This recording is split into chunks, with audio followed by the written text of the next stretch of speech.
Donald Trump ने अपने social media platform पर लिखा, भारत पर 50% टैरिफ लगा दिया गया है।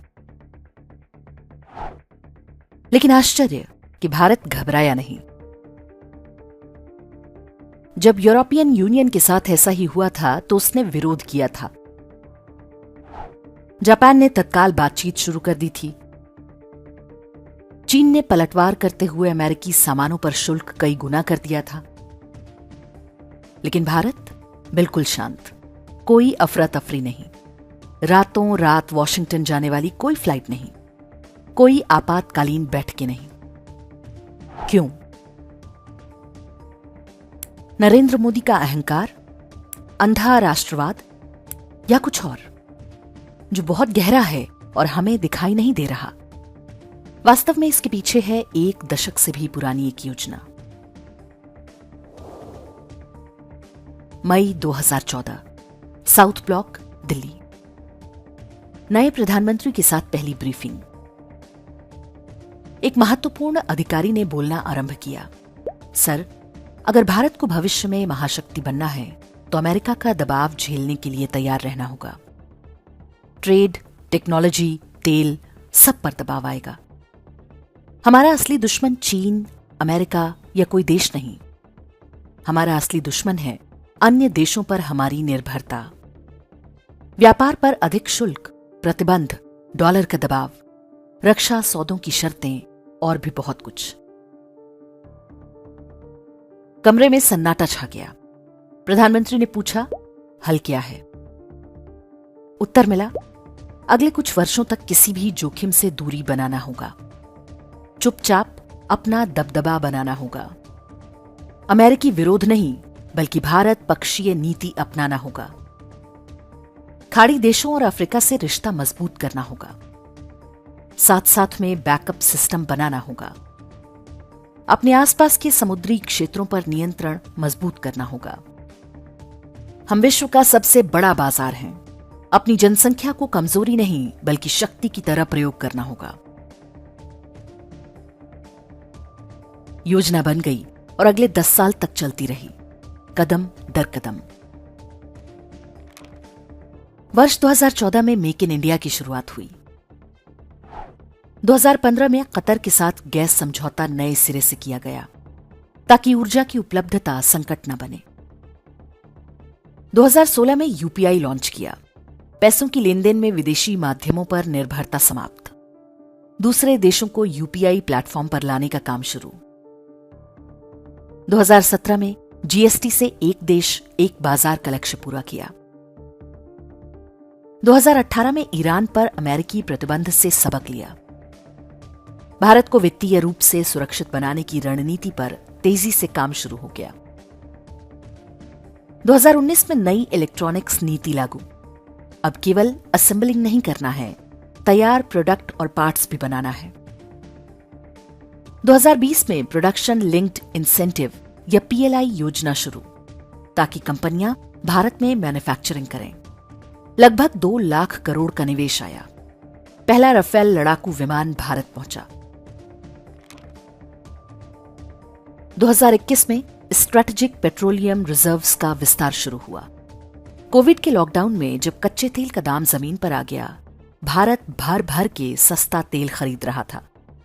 उसे देश भर में धरती के नीचे बने गुप्त भंडारों में जमा कर रहा था ताकि किसी संकट काल में कोई तेल बंद करने की धमकी न दे पाए। 2022 में भारत का पहला विमान वाहक पोत आईएनएस विक्रांत समुद्र में उतरा। यूएई और ऑस्ट्रेलिया के साथ रणनीतिक क्षेत्रों में व्यापार समझौते हुए। 2023 में यूपीआई और पे नाउ लिंक हुआ। रुपए में अंतर्राष्ट्रीय व्यापार को बढ़ावा मिलने लगा। 2024 में अग्नि 5 मिसाइल का सफल परीक्षण। पूरा चीन भारत की पहुंच में आ चुका था। एक ऐसा देसी प्रक्षेपास्त्र जो किसी भी देश की एयर डिफेंस सिस्टम को भेज सकता है। इसी साल ईरान के साथ चाबहार पोर्ट डील पर हस्ताक्षर हुए। पाकिस्तान को बाईपास करके मध्य एशिया के बाजारों तक भारत की सीधी पहुंच बन चुकी थी। 2025 में भारत का सर्विसेज एक्सपोर्ट 387.5 अरब अमेरिकी डॉलर तक पहुंच गया। अमेरिका ने रूस से कच्चा तेल लेने पर भारत पर 50% टैरिफ लगा दिया। आरबीआई ने आयात के नियम थोड़े ढीले किए ताकि देसी उद्योग तत्काल किसी संकट में ना फंसे। भारत अपने बाजार को हथियार की तरह प्रयोग करने को तैयार हो चुका था। ये अहंकार नहीं था, ये वो कवच था जिसे भारत बिना किसी हड़बड़ी के बहुत आराम से चुपचाप अपनी 140 करोड़ जनता की रक्षा के लिए बना रहा था। 2013 में भारत की जीडीपी 1.86 ट्रिलियन अमेरिकी डॉलर थी। 2025 में भारत की जीडीपी 4.19 ट्रिलियन अमेरिकी डॉलर हो चुकी है। भारत विश्व की चौथी सबसे बड़ी अर्थव्यवस्था बन चुका है। पीपीपी या परचेसिंग पावर पैरिटी यानी क्रय शक्ति समता के हिसाब से भारत की जीडीपी 17.65 ट्रिलियन डॉलर है। यह अमेरिका और चीन के बाद तीसरे स्थान पर है। विकास दर 6 से 8% के बीच है, जो विश्व में सबसे अधिक है।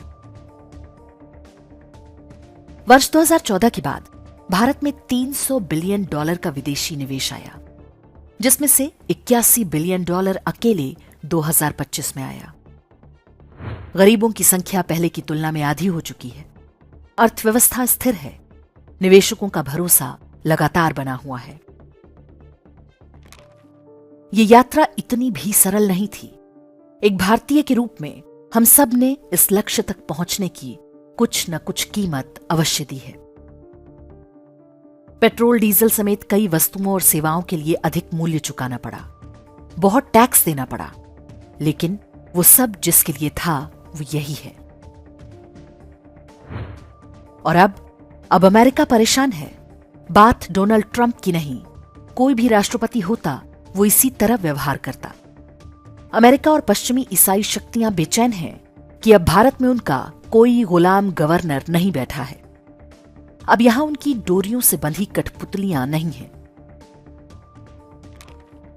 रही बात टैरिफ की, अब भारत एक योद्धा की तरह है जिसके हाथों में शस्त्र और शरीर पर कवच है। अब ये कोई गुलाम नहीं जो अपनी बेड़ियों के अंदर छटपटाता हो, जिसे स्वतंत्र होते ही नेहरूवादी समाजवाद में बांध दिया गया हो। अब हम सहज दिखते हैं। अब हम घुसपैठियों से अपनी धरती की रक्षा करते हैं, अपने समुद्रों की रखवाली करते हैं, चोरी से हमारे आसमान में घुसने वालों को धरती पर उतार देने की शक्ति रखते हैं। और हमारी आर्थिक शक्ति अब किसी औपनिवेशिक शक्ति द्वारा मिलने वाले दान की मोहताज नहीं। हां, मोदी को इस सब का श्रेय नहीं मिलेगा।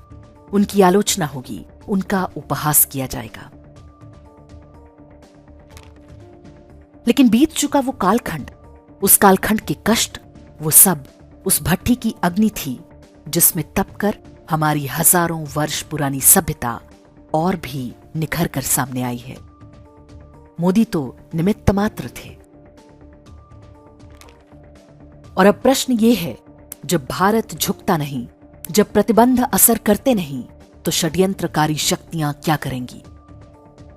क्या वे चुपचाप तमाशा देखेंगी? क्या वे प्रतिघात नहीं करेंगी? क्या वे हमें फिर से भ्रमित करने का प्रयास नहीं करेंगी?